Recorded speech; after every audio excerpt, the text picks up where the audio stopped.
আজ 22শে ডিসেম্বর, পৃথিবীর সবচেয়ে বৃহত্তম দিন বা বড় দিন। কি ভাবছেন? ভুল বললাম? এতদিন তো জেনে এসেছেন পৃথিবীর সবচেয়ে বৃহত্তম দিন 21শে জুন, আর বৃহত্তম রাত 22শে ডিসেম্বর। চলুন একটু ব্যাপারটা ক্লিয়ার করা যাক। আপনারা যা জেনে এসেছেন আসলে তা ভুল জানেননি। 21শে জুনই পৃথিবীর বৃহত্তম দিন এবং 22শে ডিসেম্বর পৃথিবীর বৃহত্তম রাত। তবে সেটা উত্তর গোলার্ধে। এই যে পৃথিবীর নিরক্ষরেখা আছে, পৃথিবীর একদম মাঝখান দিয়ে যে রেখা আছে, সেই রেখার উপরের অংশকে আমরা বলি পৃথিবীর উত্তর দিক, নিচের দিকটাকে আমরা বলি দক্ষিণ দিক। এই জন্য এটাকে বলি হচ্ছে উত্তর গোলার্ধ, আর এটাকে বলি আমরা দক্ষিণ গোলার্ধ।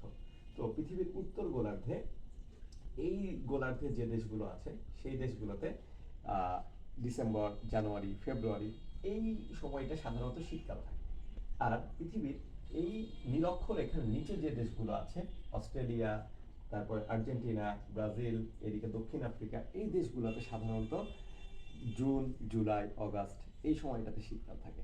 তো এই দেশগুলোতে হচ্ছে এই দেশগুলোতে হচ্ছে 22শে ডিসেম্বর সবচেয়ে বড় দিন, আর 21শে জুন সবচেয়ে ছোট দিন।